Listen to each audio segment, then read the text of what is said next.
The rain poured relentlessly over the city, washing away the glitter of neon lights and the illusions of perfection that came with them. In the heart of downtown, beneath the glowing sign of a five-star hotel, stood a man whose world had once been filled with dreams, but was now held together by only two fragile things: love for his daughter and the will to survive. His name was Ethan Miller, a 34-year-old single father who worked two jobs to keep a roof over their heads. He wasn't supposed to be there that night, not at the grand gala of one of the most powerful corporations in the country.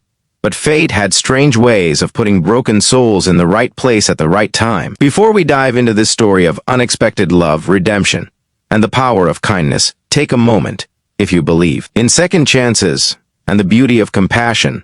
Please like, comment, share, and subscribe to our channel. Your support helps us bring more heartfelt stories like this one to life. Ethan wasn't invited to the gala. He was there as part of the staff, a last-minute replacement waiter for the event, dressed in a black vest and crisp white shirt that didn't quite fit his broad shoulders. He had left his daughter, Lily, asleep at home with their elderly neighbor, promising he'd be back before dawn. Money was tight, bills were overdue, and he couldn't afford to lose another opportunity. But when he stepped into the glittering ballroom filled with people who looked like they had never known hunger, cold, or fear, something in his chest tightened. He didn't belong there, and he knew it. Across the room, Alexandra Hart, the CEO of Hart Industries, stood by the marble pillar with a glass of champagne she hadn't touched. At 31, she had everything most people could only dream of: power, beauty, wealth, and influence. Yet, tonight, her life felt more fragile than ever. The board was pressuring her to settle down, to appear stable and relatable before the company's next major deal with an international investor. Her ex-fiancé, who had betrayed her for a rival, was attending the gala as well, and he had arrived, predictably, with a new woman on his arm. The whispers around the room were suffocating. Every glance felt like pity, every smile like mockery. And then, out of the corner of her eye, she saw him. Ethan, the waiter with tired eyes and quiet strength. He wasn't looking at her like everyone else. His gaze was focused, calm, unbothered by the glittering chaos around him. There was something disarming about that simplicity, something she hadn't felt in years: authenticity. The moment came unexpectedly. Her ex approached her, smug, with that condescending tone she had grown to despise. The humiliation that followed was unbearable. A few cutting remarks disguised as jokes, a few guests chuckling. That's when she turned toward Ethan and said, with a tremor in her voice that only he could hear, "Just act like you're mine for tonight." For a heartbeat, Ethan froze. He hadn't expected to be pulled into the spotlight of this golden world. The request seemed absurd, yet the pain in her voice struck something deep within him. Something that reminded him of the nights he had comforted his daughter when she cried for her late mother. Without a word, he straightened up, met Alexandra's eyes, and said softly, "If you need someone to stand by you, I can do that. But I won't pretend to be something I'm not." His words left her breathless, not because of what he said, but because of how he said it. There was no desperation, no pretense, just honesty, the kind she hadn't heard in years. And for that one night, they played their roles, but not as the world expected. Ethan stayed by her side, not as a prop, but as a presence. When he held her hand, he did it with quiet dignity. When people asked questions, he answered politely, never once sounding rehearsed. And as the night went on, Alexandra found herself laughing, genuinely laughing, for the first time in years. His simple stories about raising Lily, about making pancakes on Sunday mornings, about watching cartoons together on the couch, melted something frozen inside her. After the gala, Alexandra insisted on thanking him personally. She found him outside, standing under the awning while the rain continued to fall. His vest was soaked through, his sleeves rolled up, and he looked up at her with that same calm steadiness. She expected him to ask for money. That's what most people did. But instead, he just smiled and said, "I'm glad I could help. I should probably get home.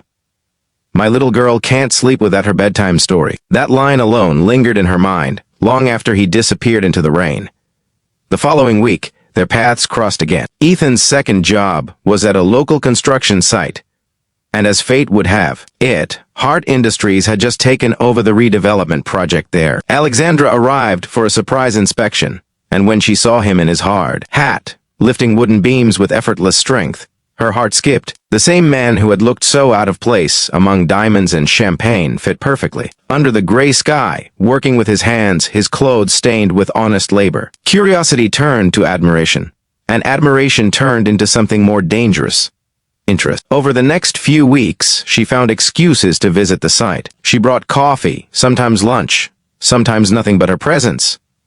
Slowly, they began to talk. She learned that he had lost his wife to illness 5 years ago, that Lily was 6, and that he'd given up his dreams of becoming an architect to take care of her. He learned that beneath her commanding tone, Alexandra was lonely, a woman who traded love for success, and now had both everything and nothing at once. Still, their worlds couldn't be more different. The tabloids had already begun to whisper, the board members questioned her judgment, and Ethan's coworkers teased him mercilessly. But none of that mattered when she visited his small apartment for the first time. She brought gifts for Lily, a pink backpack and crayons, but it was the way Ethan looked at her that made her heart tremble. Not with desire, but with gratitude, with something purer than she had ever known. As the weeks turned into months, Alexandra found herself visiting more often. She started helping Lily with her homework, sometimes cooking dinner with Ethan in that cramped little kitchen that smelled of cinnamon and hope. For the first time, she felt human again. Unguarded, seen, loved not for her title, but for her soul. But as always, life tested them. One evening, news broke that the company's major investor had backed out after rumors surfaced about Alexandra's inappropriate relationship with a construction worker. The board demanded her resignation unless she distanced herself immediately. That night, she sat in her office, staring at the skyline, her phone buzzing with Ethan's messages she couldn't bring herself to answer. Her entire career, everything she had built, was at risk. And for what? For the chance to feel alive again? Ethan showed up at her office uninvited. His hands were rough, his shirt stained from work, but his eyes carried the same quiet conviction. "I heard," he said simply. "If you need me to walk away, I will. You've worked hard for this. You shouldn't lose it because of me." She looked at him, tears brimming, and whispered, "You think walking away would make it easier?" But he didn't answer. He only took her hand, kissed her forehead, and left quietly. The next morning, Alexandra handed in her resignation letter. The story made headlines for weeks. The powerful CEO who gave up her empire for a man no one thought worthy of her. Months passed. Hart Industries moved on. Alexandra disappeared from public life. Ethan continued working, though every day felt a little emptier without her visits. And yet, he never let Lily see his sadness.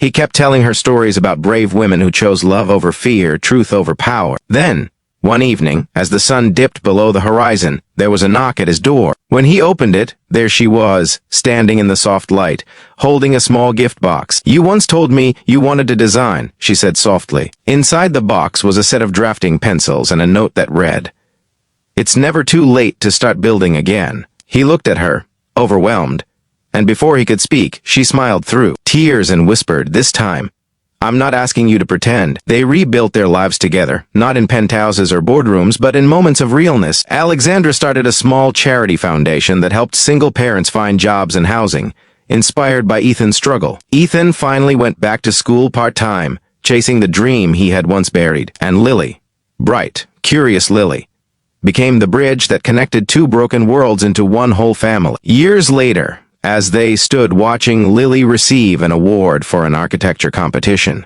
a design inspired by a home built on love, not walls, Ethan squeezed Alexandra's hand. He leaned close and whispered the same words he had said that first night. "If you need someone to stand by you, I can do that. Only this time." She smiled and replied, "You already are." If this story touched your heart, if you believe love, kindness, and second chances can heal even the deepest wounds, please don't forget to like, share, comment, and subscribe. Your support helps us bring more stories of hope and humanity to light. And before we end, tell us in the comments, would you give up everything for love? Or believe that love itself can give you everything you need? Disclaimer: this story is a work of fiction created with the assistance of AI for entertainment and inspiration purposes only.